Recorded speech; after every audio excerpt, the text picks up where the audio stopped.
Ibu dan Bapak Guru Hebat.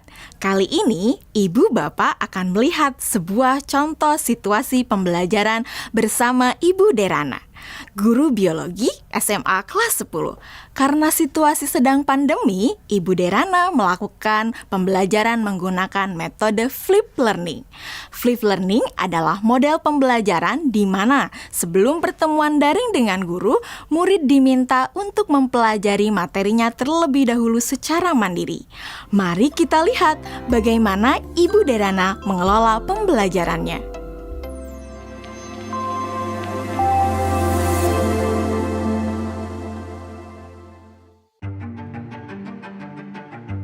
Sebelum mengajar, beberapa hari sebelumnya, Ibu Derana tentu melakukan persiapan terlebih dahulu. Dalam tahap ini, Ibu Derana benar-benar memastikan bahwa ia memahami tujuan pembelajaran yang ia ingin murid-muridnya capai.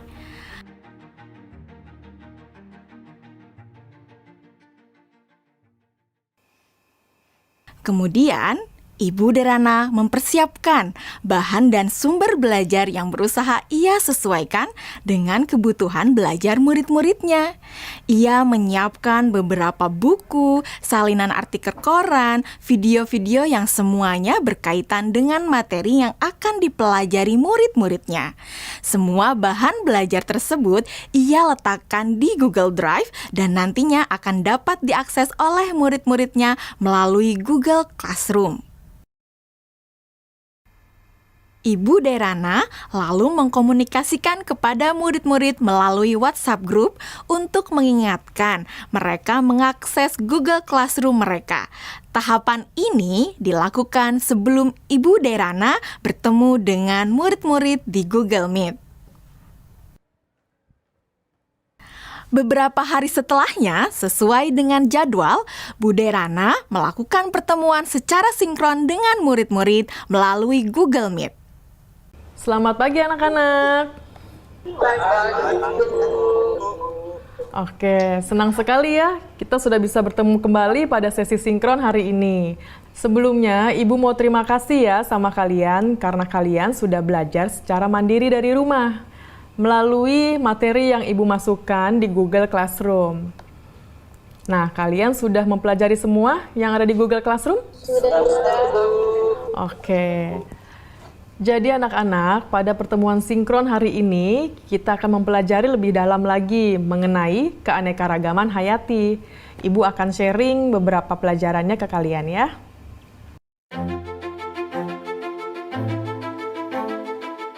Nah, anak-anak, sekarang Ibu ada pertanyaan.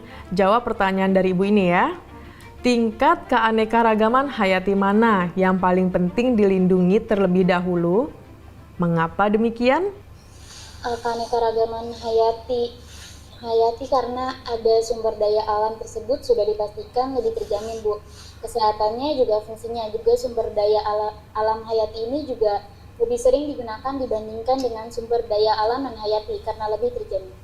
Seperti itu, Bu, jawaban dari saya. Oke, jawabannya bagus sekali itu ya. Itu lengkap banget jawabannya. Yang lain sudah mendengarkan dan sudah memahami apa jawaban dari Dwi Melati? Sudah, Bu. Oke, sekarang kita lanjut ke pertanyaan selanjutnya ya anak-anak ya. Kapan terancamnya keanekaragaman hayati ekosistem dapat mengancam keanekaragaman hayati spesies dan genetis? Dan kenapa jawabannya seperti itu? Kalian bisa menjawab pertanyaannya melalui kolom chat ya.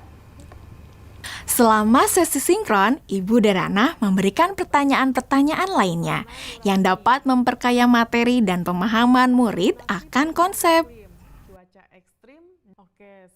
Di akhir pembelajaran, Ibu Derana memberikan murid tantangan untuk menganalisis ancaman pada satu lokasi di wilayah Indonesia yang membawa dampak negatif bagi 3 tingkatan keanekaragaman hayati. Berikut rekomendasi penanganannya. Yusuf, silakan. Tugasnya dibuat dalam bentuk apa, Bu? Apakah boleh dalam bentuk infografis? Oke, ada lagi yang mau ditanyakan? Yang lain ada yang mau bertanya? Nadia. Oke, silakan pertanyaannya apa Nadia? Apakah boleh dalam bentuk poster juga, Bu? Kalian boleh memilih bagaimana cara kalian menunjukkan pemahaman kalian. Bisa melalui video, poster, tulisan, dan sebagainya. Ya Bu, izin bertanya. Ya, Lokasinya yang dipilih gimana ya Bu? Apakah ada ketentuan-ketentuan khusus? oke. Ada lagi yang mau bertanya? Ibu simpan dulu pertanyaannya ya.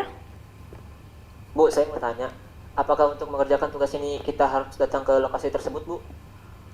Oke, untuk lokasinya tidak perlu datang langsung ke lokasi tujuan ya. Jadi kalian bisa mencari langsung itu melalui online. Bu Derana melakukan diferensiasi produk dengan membebaskan murid memilih bentuk hasil pekerjaannya atau produk tugasnya sesuai dengan kenyamanan murid. Anak-anak, tadi Ibu sudah sampaikan ya bahwa hasil pekerjaan kalian dapat dibuat dalam berbagai bentuk produk. Artinya, kalian boleh memilih apakah kalian ingin menyampaikannya dalam bentuk poster digital, website, video, blog, presentasi PowerPoint, dan sebagainya. Nah, sekarang silahkan kalian sesuaikan dengan minat dan kenyamanan masing-masing.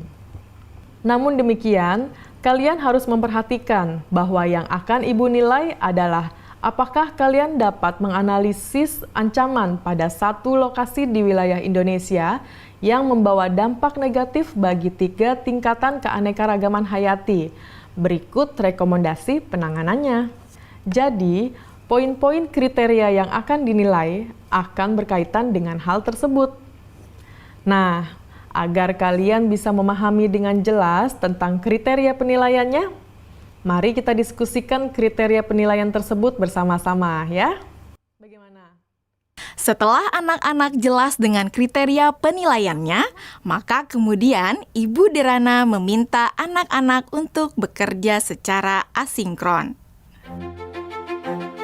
Selama tenggat waktu pengerjaan tugas, untuk membantu murid-murid yang masih mengalami kesulitan, Ibu Derana menyediakan slot-slot waktu tertentu untuk berdiskusi secara individual maupun secara kelompok kecil.